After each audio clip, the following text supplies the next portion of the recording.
मुस्तफा की बेटी फातिमा का हाथ मांगने के लिए। आओ अपने यहाँ की शादियाँ देखो और मेरे मुस्तफा की बेटी की शादी देखो। अल्लाहू अकबर। हजरत अबू बकर जाके कहते हैं, उमर जाके कहते हैं, हजरत उस्मान गनी जाके कहते हैं, अली नबी के दरवाजे पे क्यों नहीं चले जाते? कहा किस लिए? कहा मुस्तफा की बेटी का हाथ मांगने के लिए। अल्लाहू अकबर। हजरत मौला अली मेरे नबी के दरवाजे पे तशरीफ लाए, आकर के सलाम किया और सलाम करके खामोश हो गए। मेरे मुस्तफा ने फरमाया, अली कैसे आना हुआ? या रसूल अल्लाह यूं ही आ गया। अली कैसे आना हुआ? या रसूल अल्लाह यूं ही आ गया। अली कैसे आना हुआ? या रसूल अल्लाह बस यूं ही आ गया। गैब का नबी ने पहचान लिया, फरमाया अली यूं ही आ गए या मेरी बेटी फातिमा का हाथ मांगने के लिए आए हो? अल्लाहू अकबर। इतना जब मेरे मुस्तफा ने कहा, हजरत अली खामोश हो गए। मेरे नबी ने फरमाया, अली टेंशन न लो, अल्लाह ने तुम्हारा निकाह पहले ही फरमा दिया है। अल्लाह ने तुम दोनों के लिए फैसला फरमा दिया है। मेरी बेटी फातिमा कल भी तुम्हारी थी, मेरी बेटी फातिमा आज भी तुम्हारी है, मेरी बेटी फातिमा सुबह क़यामत तक तुम्हारी रहेगी। अल्लाह का फैसला है, अब उसके महबूब को सिर्फ उस पर अमल करना बाकी है। किसका फैसला है? जोर से बोले, किसका? अल्लाह का फैसला है। मेरे नबी ने फरमाया, अली अल्लाह ने तुम दोनों का निकाह फरमा दिया है। और ये वो अली है, खुदा की कसम, कि जिन्होंने पूरी जिंदगी बहुत बड़ा कारोबार नहीं किया। ये वो अली है जिन्होंने पूरी जिंदगी अपना साथी मकान नहीं बनाया। शादी जब हो गई ना, तो शादी करने के बाद अपनी बीवी को लेकर के ज़ैद बिन हारिसा के मकान में जाके अली रहे, अपना साथी मकान नहीं। आज हम हिसाब लगाते हैं, बेटी की शादी करते हैं ना, अच्छा मकान होना चाहिए, अच्छा कारोबार होना चाहिए, अच्छी बिल्डिंग होनी चाहिए। लेकिन खुदा की कसम, मेरे मुस्तफा ने दौलत नहीं देखी, मेरे मुस्तफा ने सरमाया नहीं देखा, मेरे मुस्तफा ने बिल्डिंग नहीं देखी, बल्कि मेरे मुस्तफा ने तकवा देखा, मेरे मुस्तफा ने दीनदारी देखी, मेरे मुस्तफा ने इस्लाम देखा, मेरे मुस्तफा ने अल्लाह और उसके रसूल की मोहब्बत देखी। खुदा की कसम, ये वही अली है, मजदूरी करने के लिए जाते हैं यहूदी के यहाँ मगरिब से जोहर से लेकर के असर तक हजरत अली मजदूरी किया करते हैं। एक मर्तबा आप मजदूरी से फारिग हुए, 2 किलो खजूरें लेकर के वापस आने लगे। कौम के जवानों तवज्जो से सुनना, 2 किलो खजूरें लेकर के वापस आने लगे। यहूदी ने मशवरा दिया, लोग मशवरा दिया करते हैं, लेकिन इल्ला माशाअल्लाह मशवरा देने वाले भी कभी कभी हद से ज्यादा तजावुज कर जाते हैं। यहूदी ने मशवरा दिया, अली ऐसा करो, थोड़ी देर और काम कर लो ताकि मजदूरी में इजाफा हो जाए। हजरत अली फरमाते, नाना ये 2 किलो खजूरें काफी हैं, 1 किलो खजूरें मेरे बच्चे खाएंगे और 1 किलो खजूरें मदीने के गरीब बच्चे खाएंगे। अल्लाहू अकबर। 1 किलो खजूरें मेरे बच्चे खाएंगे, 1 किलो खजूरें मदीने के गरीब बच्चे खाएंगे। यहूदी कहने लगा, अली अगर माल हलाल हो तो फिर ज्यादा इकट्ठा कर लेना चाहिए। हजरत अली का जवाब सुने, कौम के जवानों इस जवाब को अपने सहन में बसा के लेकर के जाओ। हजरत अली फरमाते, हाँ हाँ बात सही है, अगर माल हलाल हो ज्यादा इकट्ठा कर लेना चाहिए, लेकिन अली का साथी फैसला ये है, अगर माल हराम हो तो अज़ाब होता है और माल हलाल हो तो हिसाब होता है।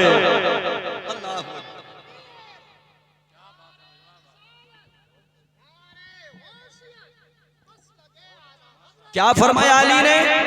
अगर माल हलाल हो तो हिसाब होता है और माल हराम हो तो अजाब होता है। अली ना हिसाब वाला काम करता है ना अजाब वाला काम करता है। अल्लाह अकबर। कारी फिर कल क्या करोगे? हजरत अली फरमाते कि कल जो जिंदगी देगा वही रिस्क भी अता फरमाएगा। अल्लाह अकबर। क्या फरमाया?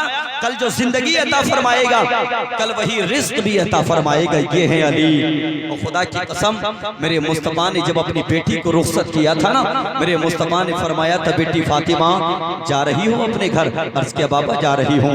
हजरत अली के साथ जा रही है फातिमा। मेरे मुस्तफा ने फरमाया, बेटी फातिमा मैदान महशर में इस हाल में मिलना कि तेरा शोहर मेरा दामाद अली तुझसे राजी हो। क्या फरमाया? अली तुझसे राजी हो, मैदान महशर में इस हाल में मिलना। और आज हम क्या करते हैं, अगर हमारी बहन जरा सी परेशान हो जाए ना ससुराल में, और तो बहन भी इतनी बेतवज्जही का शिकार होती है, वो भी जल्दी से फोन उठाती है, या तो भैया को करेगी या फिर अब्बा को करेगी। और अब्बा को अगर कर दिया ना तो फिर अब्बा कहते हैं लल्ली टेंशन मत लिए, तेरे 4 भैये 4। ये सच्चाई है, मैं बात सबकी नहीं करता मगर यही सच्चाई है। तेरे 4 भाई 4 ईंट से ईंट मिला देंगे। काहे की टेंशन है तुझे? ओ खुदा के बंदो, कौम के जवानों में तुम्हें समझाने की कोशिश कर रहा हूँ। तुम जो अपनी जवानी पे नाज करते हो, बोले भाई के जाके गिरेबान पकड़ लेंगे, भाई से जाकर के लड़ेंगे। याद रखना, अगर कभी जिंदगी में तुमने अपने बहनोई से झगड़ा किया ना, तो बहनोई से झगड़ा नहीं बल्कि फुकाए किराम फरमाते कि तुमने अपनी बहन के घर को बर्बाद कर दिया। तुम क्या झगड़ा करके अपनी बहन के घर को बनाओगे? हरगिज़ नहीं। और बीवी अगर एक बार नजरों से उतर जाती है ना शोहर के, तो फिर जिंदगी पर वो चढ़ नहीं पाती। बदलो अपने तरीके। मैं कौम के शहजादियों से भी गुजारिश करूंगा, बर्तन जब होते हैं तो खनकते हैं, बजते हैं, घर में लड़ाई झगड़ा हो ही जाता है, लेकिन इसका मतलब ये थोड़ी है लोग तरह तरह की रुदात निगाहों के सामने ला करके रख दें, ऐसा कर देंगे, वैसा कर देंगे, वैसा कर देंगे। तू कुछ भी नहीं कर पाएगा। तू क्या सोचता है कि तेरी 4 नेताओं से बात है तो तू उसको गिरफ्तार करा के जेल की सलाखों के पीछे भेज देगा? हाँ कर सकता है तू इतना, लेकिन याद रखना, अगर तूने ऐसा किया, तूने अपनी बहन के घर को बर्बाद किया। और मेरे मुस्तफा फरमाते हैं, अपनी बहन के घर को बर्बाद नहीं बल्कि अपनी बहन के घर को आबाद किया जाए। फैसला तेरे हाथ में है, फैसला तेरे हाथ में है। बदलो अपने तरीके। हमारी तो बहनों की अगर शादी हो जाए ना, तो फिर तो ऐसा लगता कि जैसे वो पत्नी हो गई। हाँ, साल में कभी एक मर्तबा बुला लिया, या अगर वो खुद आ गई तो चेहरा नेपाल का बटुआ बन गया। ये आ क्यों गई? वो अल्लाह के बंदे, ये तेरे घर में नहीं बल्कि ये अपने बाप के घर में आई है। किसके घर में? जोर से बोले, किसके घर में? अपने बाप के घर में आई है। और बेटियां जब अपने बापों के घर में आती है ना, तो दौलत लेने नहीं आती हैं। बेटियां अपने बापों के घर में आती हैं, सरमाया लेने नहीं आती हैं। बेटियां अपने बापों के घर में आती हैं, जायदाद लेने नहीं आती हैं। बेटियां देखने आती हैं बाप की चारपाई कहाँ पड़ा करती थी। बेटियां देखने आती हैं बाप ने कौन सी जगह अपने हाथों से दरख्त लगाया था। बेटियां देखने के लिए आती हैं बाप हमसे कहाँ बैठ करके प्यार की बातें किया करता था। कौम के जवानों, बदलो अपने तरीके। मेरे मुस्तफा फरमाते हैं, अगर तुम्हारे बाप का इंतकाल हो जाए, बहनें तुम्हारे दरवाजों पे आए, अपनी बहनों से इस अंदाज में मिलो कि तुम्हारी बहन को तुम्हारे मरे हुए बाप की याद नहीं आनी चाहिए।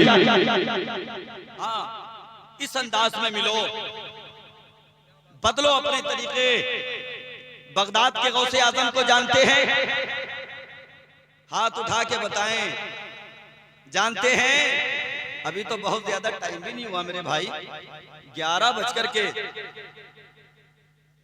1 घंटा 19 मिनट हो चुके हैं। लगा लीजिए हिसाब आप। आदमी सही पे इतनी तवज्जो नहीं देता, मौलाना आकिल साहब जितनी गलत पे तवज्जो देता है। मस्जिद में इमाम साहब ने 1 मरतबा अजान पढ़ी, कोई नमाज पढ़ने नहीं आया। वो मौज़िन से बोले बेटे 1 बार और पढ़ दे। 1 बार और पढ़ दी तो 5-6 आ गए। बोले क्या मामला हजरत जी? आज तो 2 बार हो गई। लड़ने आ गए। 2 बार हो गई तो आ गए, पहली बार हुई तो ना आए। लोग सही पे कम, गलत पे ज्यादा ध्यान देते हैं। लेकिन इसका बदलाव करो, बदल करो इसका। सरकार वाली से पाठ, उनके पड़ोस में एक मस्जिद थी। मौज़िन अजान किस तरफ होती है? किस तरफ होती है? किबले की तरफ। किधर होती है? काबे की तरफ को। वो काबे की तरफ को मुंह करके अजान पढ़ते थे। एक मर्तबा उन्होंने काबे की समत से हटे और पूरब की तरफ मुंह करके अजान पढ़ दी। और जैसे पूरब की तरफ मुंह करके अजान पढ़ी, लोग शिकायत लेके आ गए वारिस पाक की बारगाह में। कहा हुजूर, काबे की तरफ को लोग अजान पढ़ते मुंह करके, इन्होंने पूरब की तरफ को मुंह करके अजान पढ़ी है। बुलाया उनको, बोला मौज़िन साहब क्या मामला है? अर्ज़ किया हुजूर, रोज काबे की तरफ को पढ़ता था, कोई नहीं आता था। मैंने 1 मरतबा पूरब की तरफ को पढ़ी है, 3-4 लोग नमाज पढ़ने आ गए, अब इधर कोई पढ़ा करूंगा। समझ रहे हैं आप? तो तवज्जो को अपनी मेरी तरफ मबसूल करके बैठे। गौसे आजम को जानते हैं? जानते हैं? बगदाद के गौसे आजम के वालिद गिरामी हैं। नदी के किनारे जा रहे हैं, चल रहे हैं, शिद्दत की भूख लगी है। देखा कि नदी में एक सेब बह करके आ रहा है। गौसे आज़म के वालिद साहब ने सेब निकाला, उठा करके शिकम की आग को बुझा लिया। फिर खौफे खुदा दिल में पैदा हुआ, तूने खा तो लिया, तेरी शिकम की आग तो बुझ गई, लेकिन ये पता नहीं कहां से आ रहा था, बगैर इजाजत तूने खा लिया। कौम के जवानों, गौसे आज़म के वालिद साहब ने चलना शुरू किया उस तरफ जिस तरफ से पानी बह करके आ रहा था। चलते रहे, चलते रहे। आपकी निगाहों ने देखा कि एक जगह सेब का बाग लगा हुआ है। अल्लाह अकबर। उस सेब के बाग में कुछ पेड़ नदी की तरफ उनकी टहनियां, उनकी शाखें नदी की तरफ झुकी हुई हैं। महसूस हो गया इसी बाग का ये सेब है। उसके मालिक के पास गए, जाकर के कहने लगा, बुजुर्गो माफ कर दीजिएगा, बुजुर्गो माफ कर दीजिएगा। बुजुर्ग भी अल्लाह वाले थे। कहा नहीं नहीं, माफ नहीं किया जाएगा। कहा फिर क्या करना पड़ेगा? फरमाते कि मेरे खेत में तुम्हें काम करना पड़ेगा। अल्लाह अकबर। क्या फरमाया? मेरे खेत में तुम्हें, वो पेशानी चमकती हुई पेशानी, वो नूरानी चेहरा, सादात इकराम के गुलशन का वो महकता हुआ फूल, हाथ में कुदाल लेके बाग में पानी लगा रहा है। अल्लाह अकबर। बाग में काम कर रहा है। अल्लाह अकबर। 2-3 महीने गुजरे, एक मर्तबा और आए, आकर के कहने लगे, बुजुर्गो माफ कर दो। कहा नहीं करूंगा। कहा क्या करना पड़ेगा? कहा मेरी एक बेटी है जो आंखों से अंधी है, मेरी एक बेटी है जो ज़बान से गूंगी है, मेरी एक बेटी है जो कानों से बहरी है, मेरी एक बेटी है जो पैरों से अपाहिज है। अगर उससे शादी करोगे तो फिर तुमको माफ कर दिया जाएगा। गौसे आज़म के वालिद साहब कहते हैं, मैंने फौरी तौर पे हाँ कर दी, इसलिए कि अपने वजूद को जहन्नम की आग से बचाना था। अल्लाह अकबर। जहन्नम की आग से बचाने के लिए हजरत गौसे आज़म के वालिद साहब ने आंखों से अंधी, कानों से बहरी, ज़बान से गूंगी, पैरों से अपाहिज लड़की के लिए हाँ कर दी। तवज्जो है, यहां से लेकर के वहां तक जितने लोग बैठे हैं ना, सब सांवले हैं, सांवले, कोई बहुत ज्यादा गोरा नहीं है। समझ रहे हैं आप? कोई बहुत ज्यादा गोरा नहीं है। अरे बेटा बस बस करो बस। ये हार, एक डॉक्टर हॉस्पिटल में गया तो अपने हाथ में गुलाब के फूलों का हार ले गया, उसको ऑपरेशन करना था। और जैसे मरीज के करीब गया ना, और मरीज ने जैसे डॉक्टर के हाथ में गुलाब के फूलों का हार देखा, कहने लगा यार तुम तो ऑपरेशन थिएटर में आए हो तो कम से कम उधार लेके आते, तुम तो ऑपरेशन करते हो ना।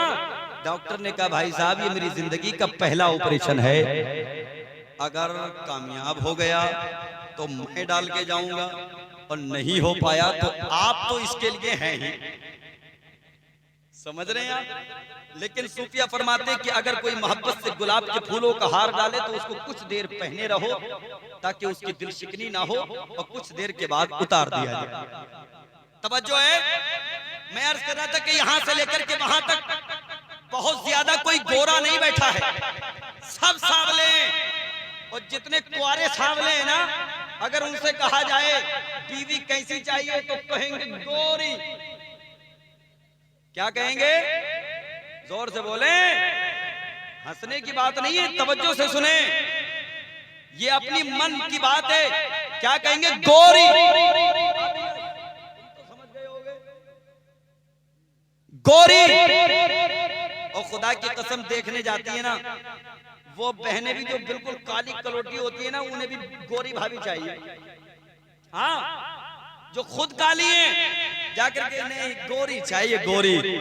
वो अल्लाह के बंदे अगर बहुत ज्यादा गोरी करना तो फिर अमेरिका जाओ ना, किस लिए हिंदुस्तान में हो? मैं बताना ये चाहता हूँ, तुम्हारी फरमाइश की वजह से आज कौम की शहजादियां मुर्तद होती हुई नजर आ रही है। आज तुम्हारी सहनियत की फरमाइश ने कौम की शहजादियों को दूसरों के साथ जाने पे मजबूर कर दिया है। बदलो, अपनी तारीख को बदलो, इसलिए कि निकाह करना दुनियादार की सुन्नत नहीं, मदीने के ताजदार की सुन्नत है। क्या फरमाया? आंखों से अंधी है, कानों से बहरी है, जबान से गूंगी है, पैरों से अपाहिज है। करोगे? कहाँ करेंगे?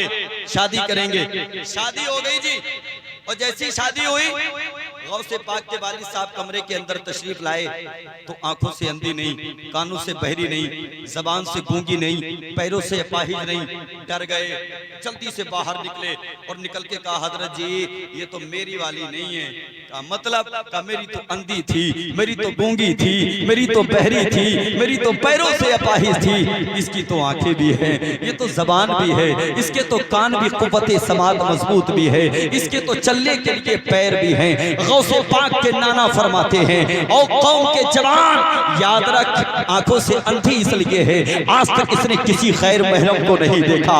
ये जबान से गूंगी इसलिए है, आज तक किसी ने किसी की खिदमत नहीं की। ये कानों से बहरी इसलिए है, आज तक इसने किसी की खिदमत को नहीं सुना, किसी की चुगलखोरी को नहीं सुना। और ये पैरों से अपाहिज इसलिए है, आज तक इसने अपने कदम को घर से बाहर नहीं निकाला। ये कंट्रोल अपने घरों में बना के रखो कौम के जवानों, आप मेरे अजीज हो, मेरे भाइयों, ये कंट्रोल बना के रखो। बहनों पे तवज्जो दो, लेकिन वही कौम का जवान तवज्जो देगा जिसकी नजर महफूज होगी। झांको अपने गिरेबानों में, अगर तुम कहीं गलत नजर डालोगे, अल्लाह ने अगर तुमको बहन अता फरमाई, इंतजार करो, गलत नजरें तुम्हारे घर में भी जरूर पड़ेगी। बदला है बदला। अपने आप को साफ करो, अपनी जहनियत को साफ करो। और मैं गुजारिश करूंगा, आखिरी बात अर्ज कर दूं, कौम की शहजादियों के लिए तवज्जो है, तैयार है? जोर से बोलें सुभान अल्लाह। जी लगा के मदीना शरीफ की सरजमीन है, इमाम गजाली मुकाशिफतुल कुलूब में ये बात बयान फरमाते हैं। फरमाते हैं मदीना शरीफ के सरजमीन पर एक सहाबी रसूल जिहाद के लिए गए, अपनी बीवी से कहकर के गए कि जब तक मैं ना आ जाऊं अपने घर से कदम को बाहर ना निकालना। आज तो तुम चले जाओ गोदाम में और बीवी बुर्का ओढ़ेगी दलपतपुर की बाजार में। हाँ, सच्चाई है, पता ही नहीं है। आज तो कौम की शहजादियों फोन का दौर है, कम से कम फोन करके पता कर लिया करो, इजाजत ले लिया करो। इमाम गजाली फरमाते वो सहाबी रसूल अपनी बीवी से कहकर के गए कि जब तक मैं ना आ जाऊं कदम को घर से बाहर ना निकालना। तो इससे क्या पता चला, अपने शोहर की बगैर इजाजत बीवी को, कुछ तुम भी बोलो, ये जिनकी शादी हो गई है वही बोलेंगे, जोर से बोलिए, बगैर इजाजत बीवी को कदम बाहर नहीं निकालना चाहिए। अल्लाहू अकबर, तवज्जो से सुने। शोहर कह करके गया जब तक मैं ना आ जाऊं कदम को घर से बाहर ना निकालना। कोई कासिद खबर लेकर के आया, तुम्हारे बाप की तबीयत बहुत ज्यादा खराब है, तुम्हारा बाप तुमको याद कर रहा है। और कौम के जवानों, तुम जानते हो बेटी अपने बाप से कितनी मोहब्बत किया करती है, बेटे इतनी मोहब्बत नहीं किया करते। बाप का अगर इंतकाल हो जाए, बेटे तो सिरगट पी करके अपने गम को भुला देते हैं, लेकिन बेटियां जब तक जनाजा ना उठ जाए बाप की चारपाई को छोड़ती नहीं है। अल्लाह अकबर, ये बेटियों का प्यार हुआ करता है। कौम के जवानों, जैसे ही खबर मिली तुम्हारे बाप की तबीयत खराब है, कौम की शहजादी ने कहा मेरा शोहर कह करके गया है जब तक मैं ना आ जाऊं अपने कदम को घर से बाहर ना निकालना। जाओ मुस्तफा की बारगाह में जाओ, जाकर के ये मसला रखो। मेरे नबी की बारगाह में कासिद आया, आकर के कहने लगा या रसूल अल्लाह, कौम की शहजादी है, शोहर मना करके गया है, बाप की तबीयत खराब है, क्या बेटी जा सकती है? मेरे नबी ने फरमाया उससे कहो वो अपने शोहर की इत्तिबा करे, उससे कहो वो अपने शोहर की बात माने। आकर के कासिद ने खबर दी तू नहीं जा सकती। 2-4 दिन के बाद फिर खबर आई तेरे बाप का आखिरी वक्त चल रहा है, अब तो चल कर के देख ले, अब तो जाकर के नजर डाल ले। फिर नबी की बारगाह में भेजा गया। मुस्तफा ने फिर यही इरशाद फरमाया कि वो अपने शोहर की इत्तिबा करे, अपने शोहर की बात माने। कौम के जवानों, फिर एक खबर ऐसी भी आती है कि अब तेरे बाप का इंतकाल हो चुका है, आखिरी दीदार अगर तुझको करना है तो चल अपने बाप के जनाजे के करीब आखिरी दीदार अपने बाप का कर ले। कौम की शहजादी मुस्तफा के फरामीन पे अमल करने वाली थी, नबी की बात को मानने वाली थी। फिर कासिद नबी की बारगाह में भेजा, कहा जाओ पता करके आओ क्या मैं जा सकती हूँ? नबी ने फरमाया नहीं नहीं, उससे कहो कि वो अपने शोहर की इत्तबा करे, उससे कहो कि वो अपने शोहर की बात माने। तारीख बताती है बाप के जनाजे को उठा करके लेकर के चले गए, कब्रिस्तान में जाकर के तदफीन अमल में आई, लोग वापस आ गए। मेरे मुस्तफा ने सहाबा को बुलाया, फरमाया बताओ क्या वो औरत अपने बाप को देखने के लिए गई थी? अर्ज़ किया या रसूल अल्लाह नहीं गई थी। मेरे नबी ने फरमाया जाओ उससे कह दो अल्लाह को उसका ये अमल इतना पसंद आ गया, अल्लाह ने उसकी भी मग़फ़िरत फरमा दी और उसके दुनिया से जाने वाले बाप को भी अल्लाह ने बख्श दिया है। नारे तकबीर, नारे रिसालत, फैज़ाने सरकारे मदीना, नारे तकबीर, नारे रिसालत। बात समझ में आई? कौम की शहजादियों को शोहर के बगैर इजाजत अपने घर से कदम को बाहर नहीं निकालना चाहिए, बाहर नहीं निकालना चाहिए। क्या पूरी कायनात के अंदर मेरे नबी की बेटी की तरह कोई बेटी हो सकती है? जोर से बोले यार, हो सकती है? हो सकती है? नहीं। मेरे मुस्तफा अपनी बेटी को बुलाने आए ना शादी के 3 दिन बाद, हजरत फातिमा ने अर्ज किया, हुजूर ये बताएं कि बाप बुलाने के लिए आया है या नबी? क्या कहा? बाप बुलाने आया है या नबी? मेरे नबी इरशाद फरमाते, बेटी तेरा बाप बुलाने आया है। हजरत फातिमा अर्ज करती है, मैंने नबी कौनैन की बारगाह से सुना है, हुजूर आपकी बारगाह से सुना है कि अपने शोहर की बगैर इजाजत घर से कदम को बाहर नहीं निकालना चाहिए। कुर्बान जाओ मेरे मुस्तफा हजरत फातिमा के कच्चे मकान में अपनी लुंगी को पकड़ने के बाद बैठ गए, हजरत अली के आने का इंतजार करने लगे। अली जब आए, या रसूल अल्लाह कैसे बैठे? मेरे नबी ने फरमाया, अपनी बेटी को लेने के लिए आया हूँ। या रसूल अल्लाह लेकर के क्यों नहीं गए? मेरे नबी ने फरमाया, ये मेरी बेटी फातिमा है, ये मेरी तरबियत का असर है। मैंने अपनी बेटी से चलने के लिए कहा, मगर मेरी बेटी ने फातिमा ने फरमाया, मेरी बेटी फातिमा ने कहा, बाबा मैं अपने शौहर की बगैर इजाजत अपने कदम को घर से बाहर नहीं निकालूंगी। कौम की शहजादियों, अमल करो, अल्लाह के रसूल के पैगाम पे अमल करो, अपने शोहरों से इजाजत लो और उसके बाद ही अपनी ससुराल जाओ। बात समझ में आई? अपनी ससुराल जाओ। अल्लाह आपकी शादी में बरकत अता फरमाए जमील भाई, अल्लाह आपके कल को सफर को आसान फरमाए, मौला खूब खूब बरकत अता फरमाए, खूब खूब रहमतों का नुज़ूल फरमाए। पूरा मजमा एक मर्तबा कलमा तैयबा पढ़ ले।